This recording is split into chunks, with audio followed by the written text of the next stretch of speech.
That's Nick.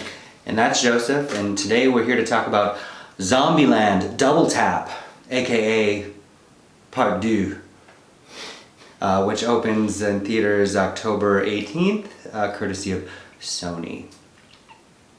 So I don't remember the first one, which came out in 2009. Correct. I don't even know if I saw it or not. I don't think you did. Okay. I saw it alone in the theater. Okay. And I think that was like an August release, and I remember being underwhelmed by it then, and even more so now. You know what? I think I should start by saying this movie was not made for me. Who's it made for? Teenage boys, I would think. I think it's important to note that it's been written by Paul Wernick and Rhett Reese, who wrote the Deadpool films. Which I enjoy very much. But, yes, but it also feels like a teenage boy getting to swear a lot. That is wrapped up in the joys of Ryan Reynolds' performance, I guess, in that. Oh, you mean Deadpool? Deadpool, yeah. Sure, But I think this is a good example of their vernacular without a winning lead performance, perhaps. And also David Callaham, who wrote the Expendables films and the 2014 Godzilla. Oh, okay. A lot of... So I commented this film, after watching it, felt like I was watching someone else, not myself, playing a video game, like about zombies that's not a very good game, and I'm just sitting on the couch watching them play it. So that's about as engaging as I thought it was. It's a pretty tedious film. So it's about... So it starts off 10 years after the first one, after a zombie apocalypse. Ostensibly, the world as we know it ended in 2009, and these people are in a parallel universe. Is that what happened in the original? No, but I'm saying, like, to them, like, Trump never happened. So they're living, like, their reality is not what ours is, obviously. But it's because it's so... I'm slow, sorry. The main characters, played by Woody Harrelson and Abigail Breslin and Emma Stone and Jesse Eisenberg, are all now living in the White House. And a new breed of zombie is taking over that they name after Terminator 2. T-800. But so they take solace in what was the White House, and they seem to have a really nice life until Jesse Eisenberg proposes to Emma Stone. She kind of freaks out. Yeah. Simultaneously, Abigail Breslin's character feels trapped. Like she wants a boyfriend. She feels like she's being treated like a child. So Emma Stone and Abigail decide they're going to flee. They abscond in the night. Right. So that causes Woody and Jesse to also leave in search of them.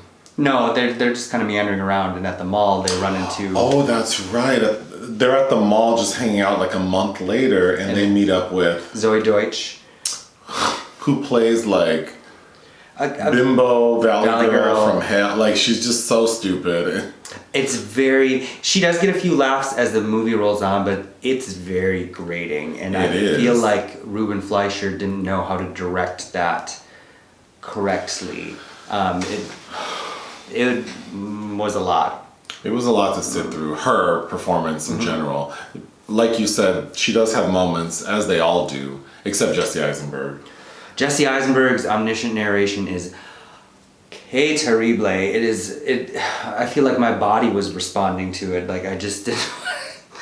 And also, as he gets a little older, he reminds me of like a mix of Linda Hunt and Woody Allen. Sure. But anyway, for all that man's railing against like film criticism, his filmography is interesting. Anyway. So Jesse brings the blonde girl, what's her name? Zoey Deutch. Brings her back to the White House. They have sex, and in the middle of the night they hear rumblings, and it's Emma Stone's character who has returned. She says to pick up firearms and gas, realizes, she shares with them that Abigail's character left her. So now she's worried and wants to find her sister. And then also finds out that Jesse's hooked up with this blonde chick. But they all go on a road trip to find her. To find her at Graceland, because there's also the Elvis Presley. So a subplot is that Woody Harrelson is obsessed with Elvis. Presley, yeah. So they go to Graceland because they believe she'll be there? Yeah, but don't find her there, but then we... How did they realize or why do they think she'll be there? Did she say she would go to Graceland? I believe so. I don't even recall. Well, I think they assumed that she would.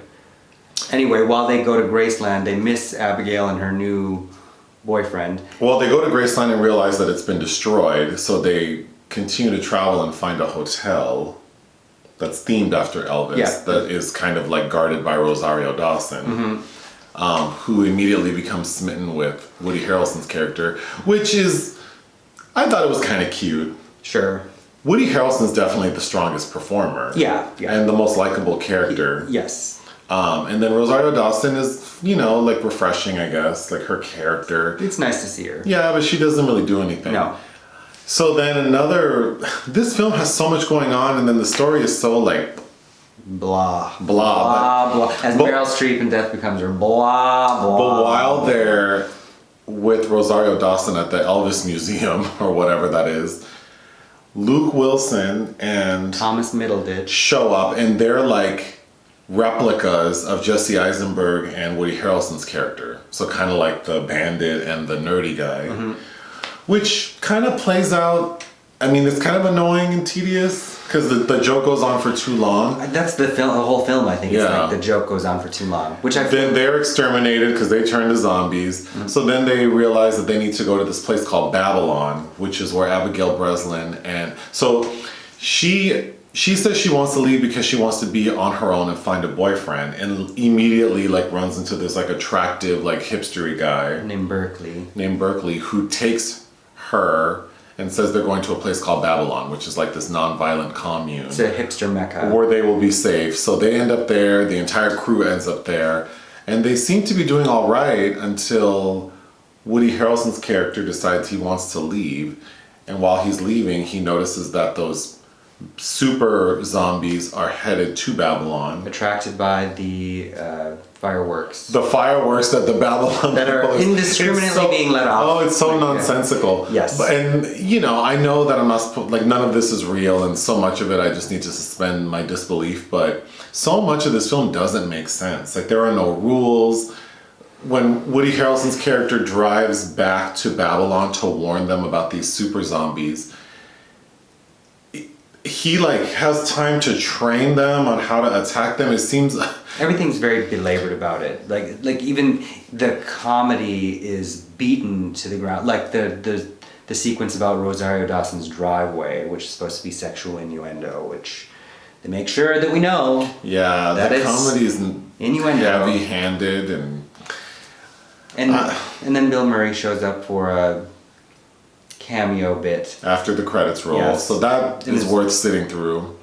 It's also, Bill Murray notably has another zombie movie out this year. Oh. Jim Jarmusch's The Dead Don't Die, which I also did. I like that title. I liked the title. I didn't really love that film either. Oh, you saw it. I think zombie comedies, like Shaun of the Dead was what, 2004? Well, what's the new one with Lupita? Oh, that's cute though. What's it called? Little Zombies. Yeah, if you want to see a movie about zombies, it's called Little Zombies? Yeah. Or The Little Monsters. Little Monsters, yes. It's called Little Monsters. So Lupita has a new movie called Little Monsters about zombie attacks, and that one is leaps and bounds better, smarter, funnier. So I would recommend seeing that. Well, also we're a little... Which will be streaming on Netflix or Hulu. Yeah. But also where less is more. Because zombies are pretty rigid and straightforward, and you can have the super zombies, what was the Brad Pitt, World War Z... Everything's been done, and the last great zombie movie I think was Danny Boyle's 28 Days Later. Sure. And I didn't mind the sequel either. But there's just a hard thing to sell as creepy, so now we're dependent on these. Well, I don't want to shit on this movie too hard because I'm sure there are fans of the 2009. I'm sure there are. And there will be fans of this, I'm sure. But, yeah, and maybe there are references I didn't get. I didn't find it funny, like maybe... 95% of it was... Yeah, I would say it's 5% funny to me. And I don't think I was missing out on any references. It's just not funny. No. And then Jesse Eisenberg really was like annoying to me and... Very nebbish. But if people like the So Ruben Fleischer, I didn't realize Zombieland was his directorial debut, so to speak, and has gone on to make several other films, none of which I believe are any good, like 30 Minutes or Less with Jesse Eisenberg, Gangster Squad, which wasn't good, Emma Stone's in that as well, Sean Penn, and then you've only seen Venom then. Which the only good part about Venom was the voiceover of Venom. Yeah, I thought Tom Hardy was okay in that. Tom Hardy's always fun. Yeah, he's fun to watch, but that movie also had a lot of issues. Well, this review's longer than I feel like it should be. So, what would you give this film? I'd give this film a 1.5 out of 5. I would give it 1.5 out of 5 stars. Oh. Yeah. All right. Thanks. Bye. Bye.